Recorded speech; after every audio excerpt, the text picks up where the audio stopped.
This question is called expected value of max and min. It says let x1, x2, all the way to x sub n be independent and identically distributed random variables with a uniform distribution between 0 and 1. So x1 all the way to x sub n each follow a uniform distribution between 0 and 1. What are the cumulative distribution function, the probability density function, and the expected value of z sub n, which is the max of all the random variables, x sub 1 to x sub n? What is the CDF, or cumulative density distribution function, the probability density function, and expected value of y sub n, which is the minimum of all the random variables, x1 to x sub n? So let's start off with the first part, the max question. So what does this mean? Z sub n is the max of x1 all the way to x sub n. So we know that each of, let's say like in the case where there's 3 random variables, we have x sub 1, x sub 2, and x sub 3. Each can be uniform between 0 and 1. Oops. Is it here? 0 and 1, 0 and 1. Okay. Okay, cool. So that means that it's random, right? And the probability of getting any number in that 0 to 1 range is going to be 1. So, probability of getting any one number is going to be equal to getting some other number in that range. It's from 0 to 1. The probability is not 1, to be clear. Now, the max of these, so z sub n, which is the max of these, is the max of x sub 1, x sub 2, and that's horrible. X sub 1, x sub 2, and x sub 3, right? And let's say x sub 1 can take it can be 0.3, x sub 2 can be 0.5, and x sub 3 can be 0.8. In this case, z sub n is the max of these 3, which is going to be 0.8. Now the question is, what is the CDF, the PDF, probability density function, and the expected value of z sub n? So the CDF means the probability of getting, so it's a function. What's a different page?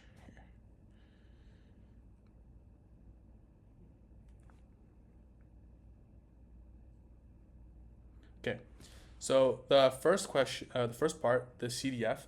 CDF is some function where you're saying the probability of the result of the random variable being some number or below it.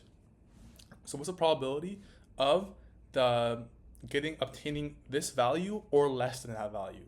Everything from 0 up until that value. So it's like a summation of getting every possible value up until the current value that we plug into the function. In this case, right, it's going to be the probability that this value is less than or equal to n. Now, what does this mean? The probability that the max function is at most some number n. That means, that for x1, x sub 2, and x sub 3, they can at most be n. Now so how do we find that? The probability that x sub 1 is at most n is just the CDF of x sub 1. And in that case, if we're going from 0 to 1, and let's say this is n, the probability that we end up being at most n is going to be the probability of obtaining numbers here, all the way up to n. And in that case, the probability of getting n is n. Because we're from 0 to 1, n takes up n% of the overall distribution from 0 to 1. And therefore, the probability of getting at most n is the probability of getting the numbers from 0 up until n. And that represents this entire range or domain. So the probability of getting of x sub 1 being at most n, right, is n.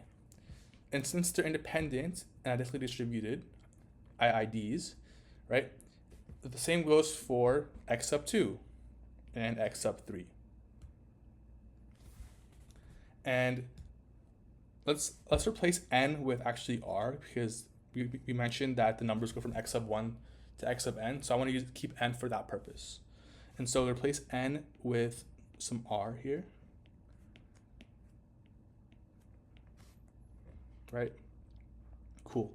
And that means the probability of the CDF, probability of being at most r, aka the CDF of z sub n, is going to be the probability that all the terms are at most r, and the probability of each term being r is r across n terms. So we have r times r times r times r all the way for x sub 1 to x sub n. So therefore we have r multiplied by itself r to n times, and so we have r to the power of n. That's the CDF of z sub n.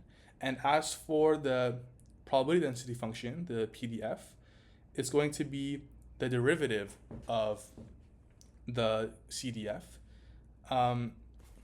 Generally, the f prime,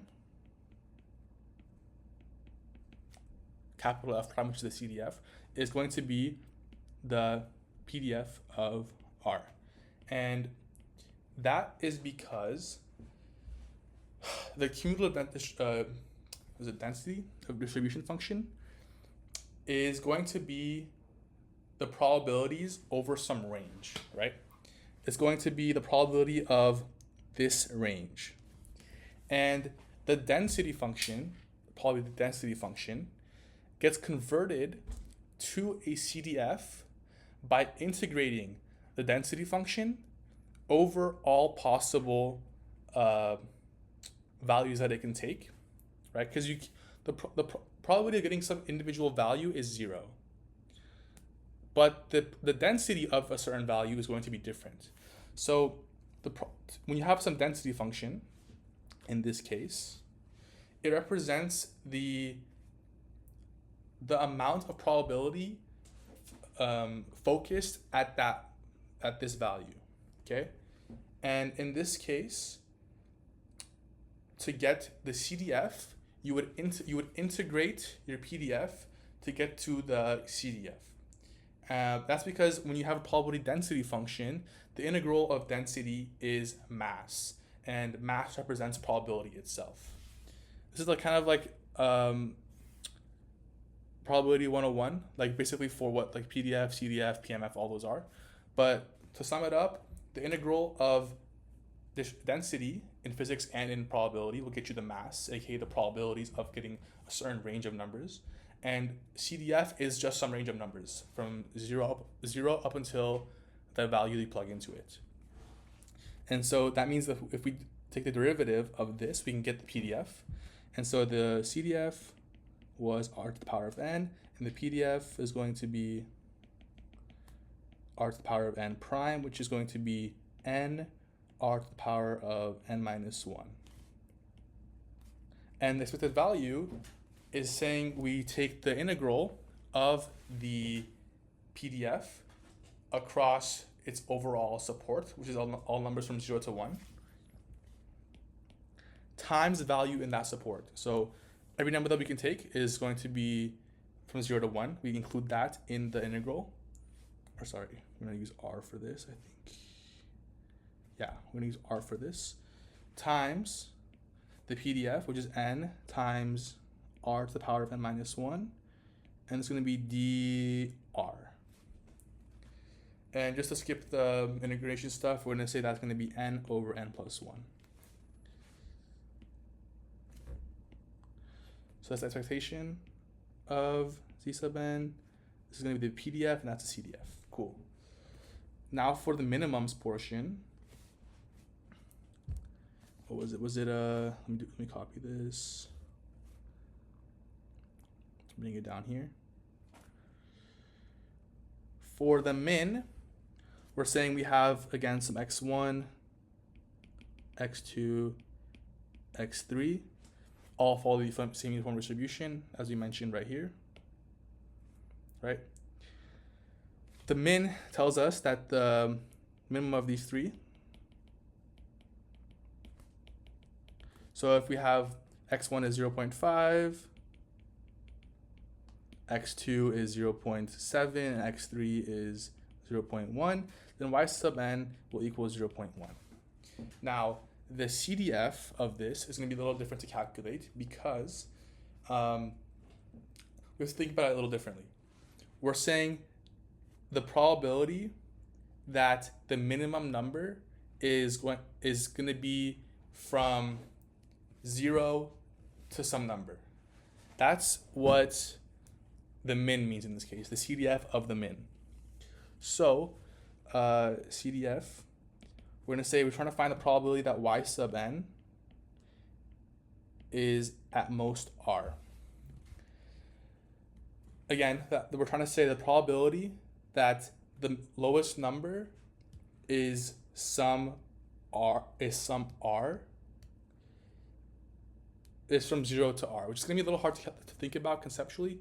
Not the hardest thing, but it's easier to say, hey, let's find the probability that it's going to be more than r and take the complement. So these two are going to be equal to each other. Cool.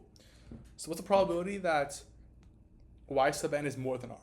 That's going to be easier because we're saying the minimum. That means that we have some r value. Every number that in our from x sub 1 to x sub n can be r or more. That's what that means, right? Because when you're saying the minimum, right? If you're saying we want to have some minimum r, the probability of that being the minimum is the chance that we have some r and every other number is going to be more than that.